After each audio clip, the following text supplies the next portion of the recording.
এই শয়তানগুলো কি করে আমাদের বলে কি বিদ্যুৎ কম ব্যবহার করেন, আর এই শয়তানগুলো 5টা 10টা 20টা এবার অফিস আছে 200 বেশি আছে। কথা বুঝতে পেরেছেন?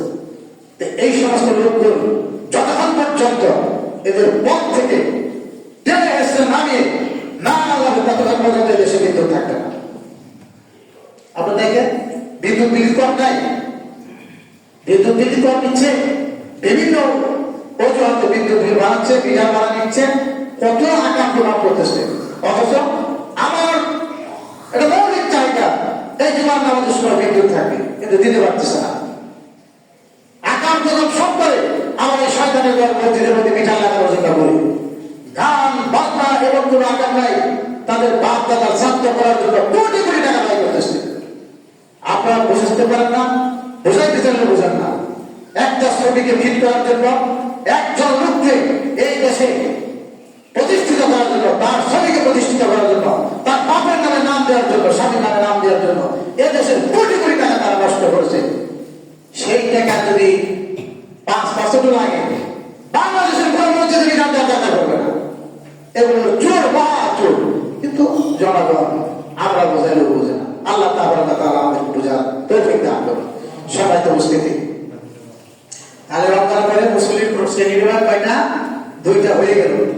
এখন আসেন আমরা এই যে আজকে মসজিদে আসবে না, এখন অনেক মানুষদেরকে দোকান বাড়ি কেনা যেতেছে না, তাদের যেমন দোষ আমাদের দোষ, আমরা তাদেরকে বুঝাইতে পারি নাই। আপনারা আসছেন, এই যে যারা বাবা, আপনার অপদার্থ বাবা, আমি একটা অপদার্থ বাবা, আমি কেন আমার সন্তানকে নিয়ে আসতে পারলাম না? আপনারা তাই না? যে ছেলে ক্যারাম খেলে, যে ছেলে এখানে জুমার নামাজের সময় তাকে হেলপারি করে, তার বাবা নাই, তার মা নাই, তার অভিভাবক নাই, তারা তাদের দায়িত্ব পালনে ব্যর্থতার কারণে তাদেরকে আল্লাহর কাছে জবাবদিহি করতে হবে। আপনার ছেলে নিয়ে আপনি এত টেনশন করেন, ডাক্তার ইঞ্জিনিয়ার বানানোর জন্য প্রতিষ্ঠিত চেষ্টা করেন, আপনি কি একবার চিন্তা করেছেন আপনার ছেলেকে আল্লাহর বান্দা বানাইতে পারছেন কিনা, রাসূলের উম্মত বানাইতে পারছেন কিনা, মানবিক গুণাবলী তার মধ্যে পয়দা হয়েছে কিনা? যদি না পারেন, আপনি বাবা হিসেবে ব্যর্থ হয়ে যাবেন। তখন ব্যর্থ হয়ে গেলে ফরক হলো আপনার জবাবদিহি করতে হবে। মহান রব্বুল আলামিন পবিত্র কালামের সূরা জুমারের 54 নম্বর আয়াতে বলেন, ওয়ানিবু ইলা রাব্বিকুম ওয়া আসলিমু লাহু, হে আমার বান্দাগণ, তোমরা আল্লাহর কাছে নত হয়ে যাও, তোমরা আল্লাহর কাছে ফিরে এসো, তোমরা ফিরে এসো। ওয়ানিবু ইলা রাব্বিকুম, তোমরা তোমার রবের কাছে ফিরে আসো, যে তোমাকে মায়ের পেটে খাবার দিয়েছে, যে তোমাকে দাঁত দিয়েছে সময় মতো, যে সময় তোমার মাথা চুল দিয়েছে, যে তোমাকে আস্তে আস্তে করে বড় করেছে, যে তোমার রিজিক দেয়, যে তোমার হাতের মালিক, যে তোমার মৃত্যুর মালিক, সেই রবের দিকে আমি ফিরে আসো। আপনাকে ফিরে আসছেন?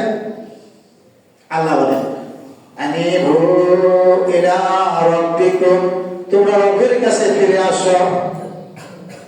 রবের কাছে ফিরে আসা মানে কি? কোরআন সুন্নাহ অনুযায়ী চলা। আপনারা কি কোরআন সুন্নাহ চলেন কিনা? প্রতিটা শব্দের ব্যাখ্যা আছে, কিন্তু আপনারা যদি না বুঝেন কিছুই করা যাবে না। আল্লাহর কাছে ফিরে আসো মানে রাসূল যা করতে বলেছে তা করো, রাসূল যা নিষেধ করেছে তা বর্জন করো। আপনি আপনার নিজের দিকে তাকান, ফ্যামিলির দিকে তাকান, সমাজের দিকে তাকান, রাষ্ট্রের দিকে তাকান, রাসূল আইনকে শরীয়ত অনুযায়ী চলে কিনা? যদি না চলে তাহলে আপনি আল্লাহর কাছে ফিরে আসতে পারলেন না। এই রমজান মাসে যেমন মসজিদে আসা ফরজ ছিল, আজকে ফজরের নামাজে মসজিদে আসা তেমনি ফরজ ছিল, ছিল না? তা আপনি তো ফরজ নামাজের জন্য মসজিদে আসেন নাই। এই জুমার নামাজ পড়ে যাবেন, আসর আসার কোনো নিয়ত নাই, আসর তো আসবেন না, মাগরিব এশা আসবেন না। আস্তে আস্তে আপনি বেনামাজিদের সাথে চলাফেরা হবে, অসৎ লোকদের সাথে চলাফেরা হবে, আপনি আস্তে আস্তে শয়তানের বন্ধু হয়ে যাবেন। আমরা কার জন্য কথা বলবো? দেখেন, যখন দাঁড়াইছি তখন কয়জন, এখন কয়জন, যখন খুতবা শেষ হলো তখন কয়জন?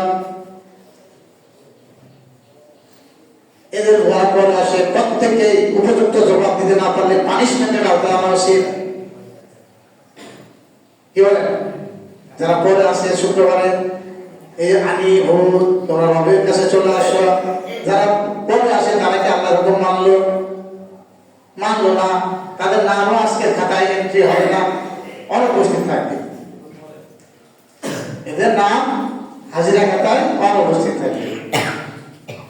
এটা তো বুঝে না, কেমনে বোঝাইবে? পিটানি ছাড়া বোঝানোর কোনো পথ নাই, মুখের কথা এটা কোনোদিনই বুঝবে না।